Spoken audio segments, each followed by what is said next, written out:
Goeiemôre geliefdes, baie welkom by vanoggend se boodskap. My naam is Quintus Skols, leraar hier by NG Oudtshoorn Park. Dis 'n lekkerte om saam met julle te wees. Mag die Here ook vanoggend se boodskap seën. Welkom aan elkeen van julle Heartbeat FM luisteraars en kykers, sowel as NG Oudtshoorn Park se YouTube kanaal. Net daar waar jy is, gaan die Here ook vanoggend met jou praat. Verklaar vanoggend, ek bely Jesus as my verlosser en saligmaker. Wees gegroet in die naam van die opgestane Jesus. Amen. Ek gaan so vanoggend uit Matteus 22 werk, so vanaf vers 1 tot 14. En die tema vanoggend is RSVP vir die bruilof. RSVP vir die bruilof. En ek gaan nou 'n bietjie meer daaroor gesels. Maar voordat ons uit die woord uit gaan wandel, kom ons bid saam en vra dat die Here ook vanoggend se boodskap sal seën. Net daar waar jy is, of jy in die kar bestuur en waar jy ook al jouself bevind, bid nou saam met my en vra dat die Here ook vandag met jou sal praat. Kom ons bid saam. Heilige Here, baie dankie dat ons U kan aanroep vanoggend as die teenwoordige God. Of ons nou langs 'n radio sit of voor 'n TV of op ons fone na 'n YouTube kanaal kyk. Ja Here, dit maak nie saak nie, want ons is in U teenwoordigheid.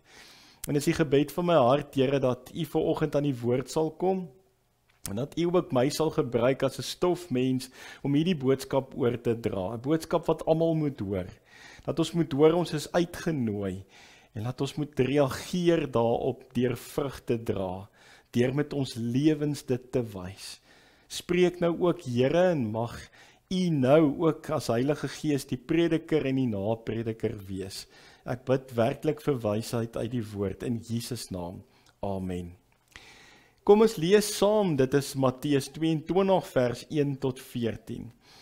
Jesus het weer in gelykenisse met die mense gepraat en hy het gesê: met die koninkryk van die hemel gaan dit soos met 'n koning wat vir sy seun 'n bruilofsfees voorberei het. Hy het sy slawe uitgestuur om die genooides na die bruilof te roep, maar hulle wou nie kom nie. Toe stuur hy weer ander slawe met die opdrag: sê vir die genooides, die maaltyd is reg, my beeste en vetgemaakte vee is geslag en alles is gereed. Kom na die bruilof toe. Maar die genooides het hulle nie daaraan gesteer nie, en die een het na sy stuk grond en die ander een na sy werkplek toe gegaan. En party het sy slawe gegryp en mishandel en doodgemaak. Die koning het kwaad geword en sy leer gestuur om daardie moordenaars dood te maak en hulle stad aan die brand te steek. Toe sê hy vir sy slawe: alles staan klaar vir die bruilofsfees, maar die genooides was dit nie werd nie. Gaan nou uit na die straathoeke en nooi soveel mense as wat julle teekom na die bruilofsfees toe. Toe het daar die slawe uitgegaan op die strate en almal wat hulle gekry het bymekaar gemaak, slegtes sowel as goeies. So het die feessaal vol gaste geword. Toe die koning ingaan om na die gaste te kyk, sien hy daar 'n man wat nie bruilofsklere aan het nie. En hy sê vir hom: vriend, hoe het jy hier ingekom sonder bruilofsklere aan? Maar die man kon niks antwoord nie. Toe sê die koning vir sy dienaars: bind sy hande en sy voete vas en gooi hom uit in die diepste duisternis daar buite. Daar sal hulle huil en op hulle tande kners. Baie is immers geroep, maar min is uitverkies. Tot sover die woord van die Here vanoggend, en mag ons sy woord hoor en dit ook onderhou. Dit is baie duidelik dat dit hier handel oor die bruilof van die lam. Openbaring 19 vers 7. Ek lees dit ook vir ons vanoggend. Laat ons bly wees en juig en aan hom die eer gee, want die bruilof van die lam het aangebreek en sy bruid het haar daarvoor gereed gemaak. Vriende, ja, ons hoor vanoggend in hierdie gelykenis, dit vertel vir ons wat in die hemel afspeel, en hierdie gelykenis hou 'n stuk genade in, maar dit hou ook vir ons 'n waarskuwing oor oordeel en straf in. Ons praat van eskatologie. Nou die eskatologiese klemtoon beteken eintlik, dit gaan oor die eindtyd, dit gaan oor die wederkoms en dit gaan oor die finale oordeel. En dis wat ons vanoggend moet kom hoor, maar God se genade is vir ons genoeg, en ek en jy word genooi. Die vraag is, aanvaar jy Jesus as jou verlosser en saligmaker? Want die skeidingslyn is Johannes 14 vers 6. Want Jesus is die weg, die waarheid en die lewe, en niemand sal na die Vader toe gaan behalwe deur Jesus nie. Glo jy in Jesus? Glo jy dat hy jou verlosser en jou saligmaker is? Want dan moet ons deur hierdie gelykenis gaan en ons moet hoor wat die Here vanoggend vir ons wil kom sê. Ja, Johannes 3:16 is waar. God het die wêreld so lief gehad. Almal word uitgenooi. Maar glo jy dit? Vat jy dit? Antwoord jy? Daarom vanoggend se tema RSVP vir die bruilof. Die Franse woorde respondes silvas pleit, wat beteken reply, urgently, please reply. Antwoord jy op die uitnodiging vanoggend, RSVP vir die bruilof? Het jy die regte bruilofsklere aan? Is jy gereed vir die bruilof? Jesus het gesterf, hy het opgestaan, hy oorwin die sonde en die dood. Ek en jy is vrygekoop deur die bloed van Jesus. Daar wag vir ons die ewige lewe, die koninkryk van die Here het aangebreek. En is ek en jy klaar reeds burgers van die hemel? En ons gaan nou stil staan daarby, het ons die regte bruilofskleed aan vanoggend? En dis die vraag. Jy kry die uitnodiging, maar RSVP, respondes silvas pleit. Jy moet vandag antwoord. Jy moet nou kies, jy moet hierdie antwoord kom gee. Wat glo jy? Glo jy in die opgestane Jesus Christus? Daarom wil ek so by 3 punte stil staan vanoggend, en ons gaan nou weer deur die woord gaan, en die woord gaan dit verklaar ook vir ons. As ons sien is daar genooides wat apaties staan, dan is daar ongenooides wat dit aanvaar, en dan is daar mense wat ons sê die onkruid tussen die koring is, hulle daag op by die troue, maar hulle het nie die regte klere aan nie. En dan sien God dit en hy weet dit ook. En hy besluit en sê, maar jy moet die bruilofskleed aan hê. Ons gaan by hierdie 3 punte vanoggend stil staan. Kom ons staan by die eerste een stil, die apatiese genooides.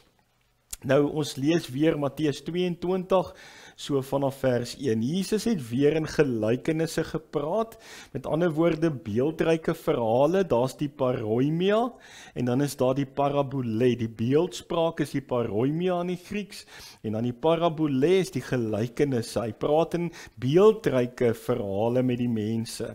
En hy het gesê, met die koninkryk van die hemel, gaan dit soos met 'n koning wat vir sy seun 'n bruilofsfees voorberei het. So Jesus kom sê eintlik hier, God die Vader gaan vir hom as seun, vir hom as Jesus, 'n bruilof voorberei. So God is die koning, wat dan vir sy seun Jesus die bruilofsfees voorberei.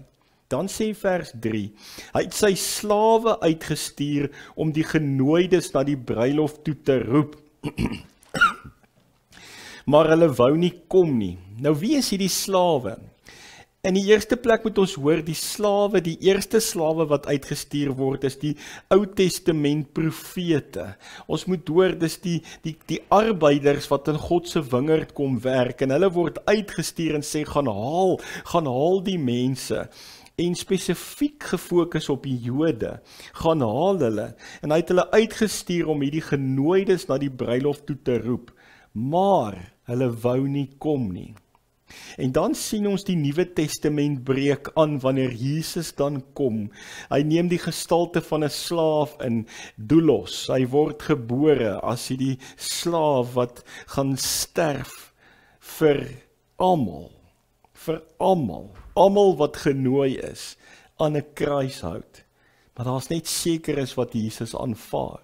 Daar's net sekeres wat hierdie keuse maak en sê, ek kies vir Jesus. En daarom is hier 'n groot stuk genade wat jy moet hoor vanoggend, maar hier's ook 'n oordeel wat gaan kom as jy nie Jesus kies nie. 'n Waarskuwing vir die straf wat gaan aanbreek. Met ander woorde, God wil hê dat hierdie saal vol raak van eregaste. Hy's die gasheer en hy kom sê, kom sit aan. Kom sit aan, ek wil graag my blydskap met julle nooi. Maar die genooides stel nie belang nie. Die Ou Testament profete, hulle kom en hulle nooi die mense. Hulle stel nie belang nie. Luister nou mooi. Dan sê hy in vers 4, toe stuur hy weer ander slawe met die opdrag, sê vir die genooides, die maaltyd is reg. En dit is nie net 'n wonderlike maaltyd hier nie, my beeste en vetgemaakte vee is geslag, alles is gereed, kom na die bruilof toe, dit gaan wonderlik wees. Hierdie bruilof is daar, RSVP, jy moet nou reageer vanoggend. Jy moet sê ja, my antwoord is ja vir Jesus. Nou hierdie tweede slawe wat hy uitstuur, dui op die Nuwe Testament, die disippels, Johannes die Doper, dit dui selfs op Jesus, wat uitgestuur word en sê, genooides, julle moet tot bekering kom. Julle moet tot bekering kom en kom na God toe. En dit dui op hierdie oproep wat op die Jode van die tyd gesit word. En dan kies hulle om nie Jesus te aanvaar nie. Hulle reageer nie op hierdie RSVP nie. God is die koning. Jesus is die bruidegom. En dan verwerp hulle Jesus. Ons het dit laas naweek met Paasnaweek gehoor, waar hulle geskree het, kruisig hom, en hulle verwerp Jesus. En dan weet ons, Jesus sê, hy is die weg en die waarheid en die lewe. Niemand sal na die Vader toe gaan, behalwe deur hom nie. En dan hoor ons in vers 5, iets wat so bietjie uitstaan, maar hierdie genooides het hulle nie daaraan gesteer nie, en die een het na sy stuk grond, en die ander een na sy werkplek toe gegaan.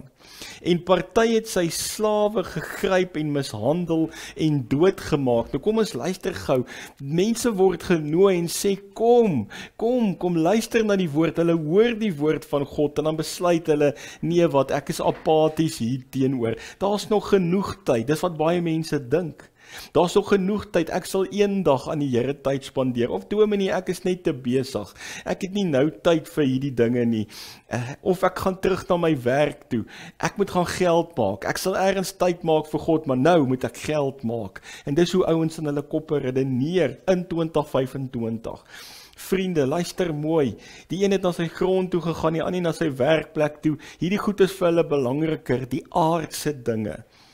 En dan hoor ons, was daar ook party gewees, wat selfs hierdie gesande van God, hierdie gestuurdes, die disippels, Johannes die Doper en Ou Testament profete, en so kan ons aangaan, dat hulle gegryp het, hulle mishandel het, hulle verneder het, sê die Grieks eintlik, en hulle ook doodgemaak het. Nou weet ons 11 van die 12 disippels is op 'n wreedaardige manier doodgemaak. En dit is inderdaad so, en dit het inderdaad so gebeur. Jesus is 'n voorbeeld. Hulle het hom gekruisig. Hulle wou nie die woord vat nie. Hulle wou nie hoor, maar hy is die weg en die waarheid en die lewe nie. En dan hoor ons die draaipunt in vers 7. Die koning het toe kwaad geword en sy leers gestuur om daardie moordenaars dood te maak en hulle stad aan die brand te steek. Nou in 70 na Christus is Jerusalem deur die Romeinse leers verwoes. En dis 'n gegewe, dit het gebeur. Nou lees ek vir ons net dit wat in die woord ook staan, want woord verklaar woord. Luister gou mooi wat sê Matteus 23, net 'n hoofstuk verder, in vers 37, dan staan daar geskryf, Jerusalem, Jerusalem, jy wat die profete doodmaak en die boodskappers stenig wat na jou toe gestuur is, hoe dikwels wou ek jou kinders bymekaar maak, soos 'n hen haar kuikens onder haar vlerke bymekaar maak, maar julle wou nie. Kyk, nou word julle stad as pynhoop aan julle oorgelaat. Maar ek sê vir julle sal my van nou af sekerlik nie sien, totdat die dag kom wanneer julle sal uitroep, loof hom wat in die naam van die Here kom nie. En ons hoor dit het gebeur, en ons verstaan iets wat in 70 na Christus dan ook sou gebeur het. Vriende, ek wil hê ons moet dit vandag baie mooi kom hoor. Matteus 13 sê dit ook vir ons so mooi in vers 49 en 50. Daar staan, so sal dit by die volëinding van die wêreld wees. Die engele sal uitgaan en die slegte skei van die goeies, en hulle in die brandende oond gooi. Daar sal hulle huil en op hulle tande kners. Ons moet een ding hoor, die toring van God is ook 'n werklikheid, net soos sy liefde en genade is. Ons moet ook hoor dat daar wel 'n wederkoms is. Ons moet die eskatologie vanoggend hoor, die finale oordeel, die eindtyd. Maar ons moet ook kom hoor, hierdie gelykenis sê, God is genadig, maar daar is 'n maar. Die maar is die waarskuwing van die oordeel en die straf wat weldra sal gebeur. Maar kom ons lees nou verder. So die eerste punt het ons stilgestaan by die genooides, en hulle is apaties, hulle aanvaar dit nie. Nou kom ons by die volgende gedeelte. En die volgende gedeelte gaan oor die ongenooides. Dis vers 8. Toe sê hy vir sy slawe, alles staan klaar vir die bruilofsfees, maar die genooides was dit nie werd nie. Gaan nou uit na die straathoeke toe, en nooi soveel mense as wat julle teekom na die bruilofsfees toe. Toe het daardie slawe uitgegaan op die strate, en almal wat hulle gekry het bymekaar gemaak, slegte sowel as goeies. So het die feessaal vol gaste geword. Nou kom ons hoor gou een ding hierso. Ons hoor wat Jesus kom sê, gaan dan na die nasies toe, en maak mense my disippels. Nou moet hierdie evangelie vir almal verkondig word. Almal moet dit hoor. Almal moet hoor, Jesus is die antwoord. Hy is die weg en die waarheid en die lewe. En nou kom hoor ons dit, enige iemand wat julle in die hande kry, goeie sowel as slegte mense volgens ons, die wat ons dink dalk nie kwalifiseer nie, die wat dalk gemarginaliseerd is. Luister gou mooi, die vrou in Johannes 4 by die put, sy kwalifiseer toe. Die vrou in Johannes 8 op oorspel, sy kwalifiseer toe. Die moordenaar aan die kruis, hy toe gekwalifiseer. Kan jy glo? Dis almal die ongenooides wat dit gemaak het, wat Jesus aangeneem het. Hoor jy dit vanoggend? As jy Jesus aanneem, dit is wat uitstaan. Nou is dit vir my interessant wat die woord van God sê, en ons dink baie keer, maar is dit nou net die verbond van Abraham mense wat dit gaan maak?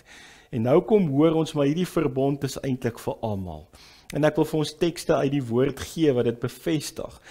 Romeine 10 vers 11 sê, die skrif sê tog, niemand wat in hom glo sal teleurgestel word nie. Man, dis 'n great teks hierdie. Luister gou sommer vir jou vanoggend 'n stukkie hoop, net daar waar jy is. Niemand wat in God glo sal teleurgestel word nie. Dan sê vers 12, niemand nie. Dit maak dus geen verskil of 'n mens 'n Jood of 'n Griek is, want dieselfde Here is Here van almal, en hy seën almal wat hom aanroep ryklik, want elkeen wat die naam van die Here aanroep, sal gered word. Almal, met ander woorde, wat die naam van die Here aanroep, wat Jesus bely, en hier is die kern wat uitstaan, Jesus is die weg, die waarheid en die lewe, en dit is wat uitstaan. Met ander woorde, ons hoor die ongenooides is ook die wat binne God se genade plan is, en hy kom en hy sê, maar julle maak ek nou deel van my bruilof. Julle het die RSVP aanvaar, en julle is nou deel van hierdie bruilof. Luister gou hoe interessant is die woord van God. Reeds in Abraham se tyd het God voorsiening gemaak ook vir die ongenooides. Genesis 18 vers 18 staan daar, Abraham sal tog 'n groot en sterk nasie word, en in hom sal al die nasies van die aarde geseën word. Genesis 18 vers 18.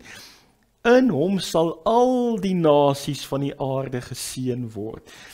Nou antwoord Paulus in Galasiërs 3, so vanaf vers 8 en 9, sê Paulus presies dieselfde, en hy antwoord Genesis 18. Dis wat Paulus in Galasiërs 3 kom doen. Die skrif het vooruitgeweet, sê Paulus, dat God ook mense wat nie Jode is nie, sou vryspreek as hulle glo. Daarom het die skrif al voorheen die goeie nuus vir Abraham gebring. In jou sal al die nasies geseën word. En Paulus haal nou Genesis 18 aan. So wat hoor ons hier? Die skrif het vooruit, God het vooruit geweet, dat ook mense wat nie Jode is nie, dat hy hulle ook sou vryspreek as hulle glo. En daarom het die skrif al voorheen die goeie nuus vir Abraham gebring. In Abraham sal al die nasies geseën word. Hoe wonderlik is dit, dat die ongenooides antwoord en sê ja. Ek reageer op hierdie uitnodiging, my antwoord is ja, en ek kies Jesus, want Jesus is die antwoord. Vriende, ons het nou gehoor van die apatiese genooides, hulle besluit teen Jesus. Nou hoor ons oor die ongenooides, die hele wêreld, ook die nie-Jode, Jood en Griek, almal is genooi, en daar is dan die wat dit aanvaar en sê ja, my ja sê ja vir Jesus. Die ongenooides raak deel van hierdie bruilof. En nou kom ons by die derde en die laaste punt vir oggend. Nou, net so ietsie wat interessant is, ek het nou gesê van die slegtes en die goeies in ons koppe, die goeie ou dalk wat die Bybel ken en die kerkorde ken en voor in die kerk sit, maar ook die slegtes wat ons dalk dink die vrou by die put of die moordenaar. God nooi almal. Die vraag is, het jy 'n lewende verhouding met die opgestane Jesus? En hier's waar dit nou uitkom by die derde punt. En dit is in vers 11. Toe die koning ingaan om na die gaste te kyk, sien hy daar 'n man wat nie bruilofsklere aan het nie. En hy sê vir hom, vriend, hoe het jy hier ingekom sonder bruilofsklere aan? Maar die man kon niks antwoord nie.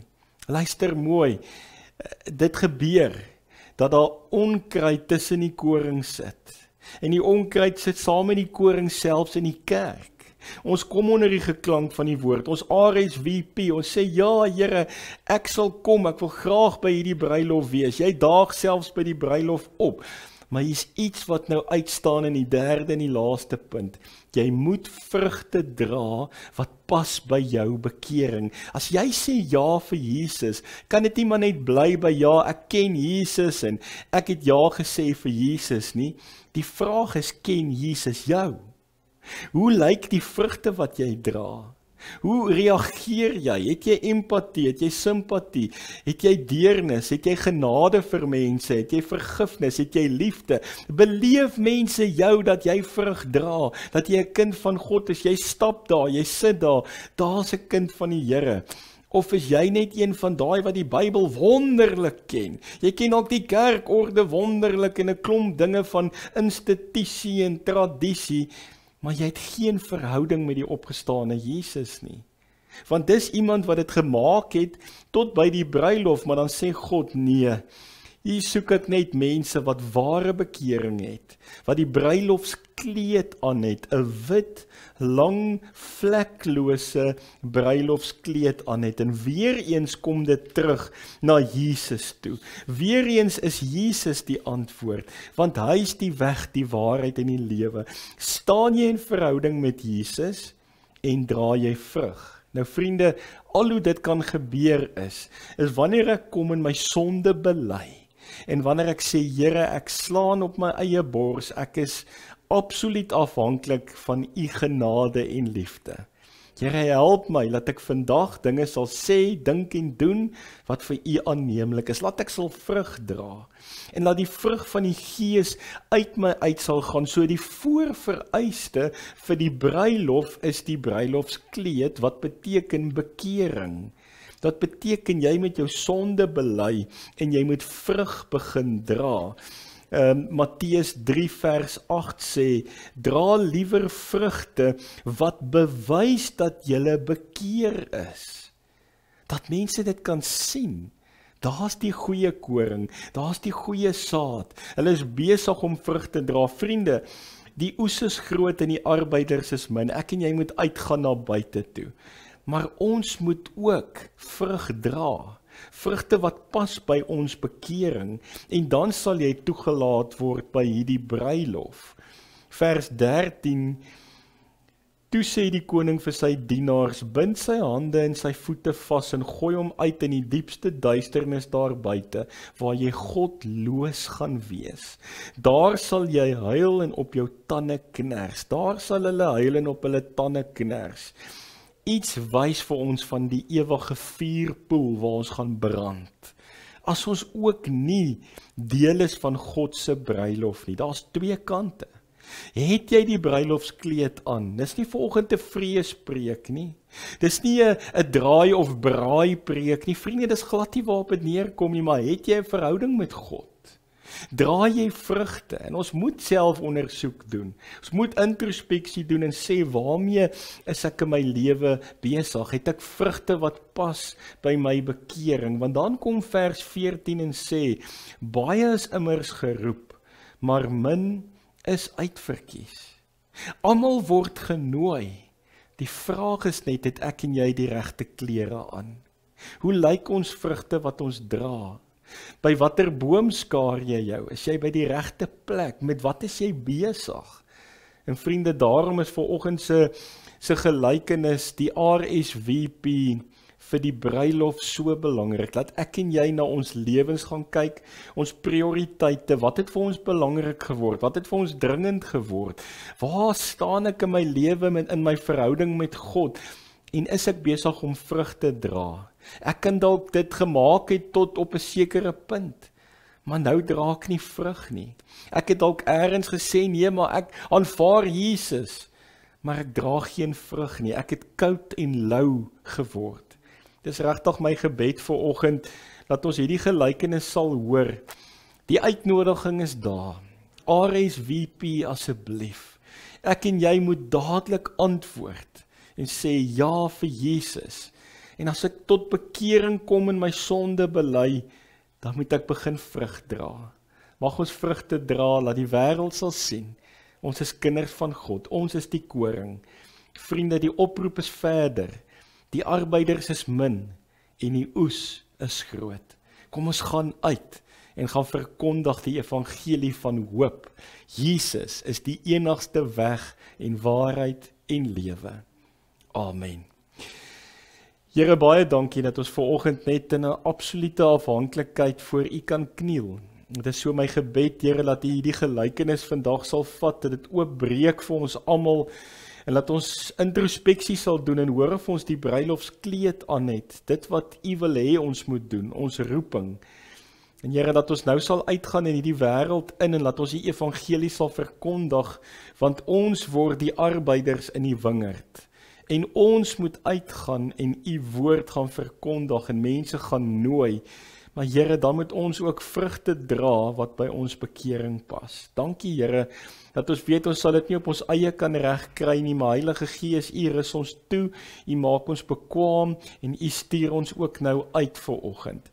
Seën ons asseblief Here, seën ons ryklik en daadwerklik. En Vader, opnuut vanoggend wil ons kom vra Here, dat U ons genadig sal wees. Dankie dat ons uitgenooi is na die bruilof van die Lam toe. Maar Here, help ons om so te leef, dat ons vrugte sal dra wat by ons bekering pas. Ek bid dit vir almal vanoggend in die naam van die opgestane Jesus. Amen. Geliefdes, baie dankie dat julle ingeskakel het vanoggend. Goedheid en guns vir julle. Ons kuier weer volgende week.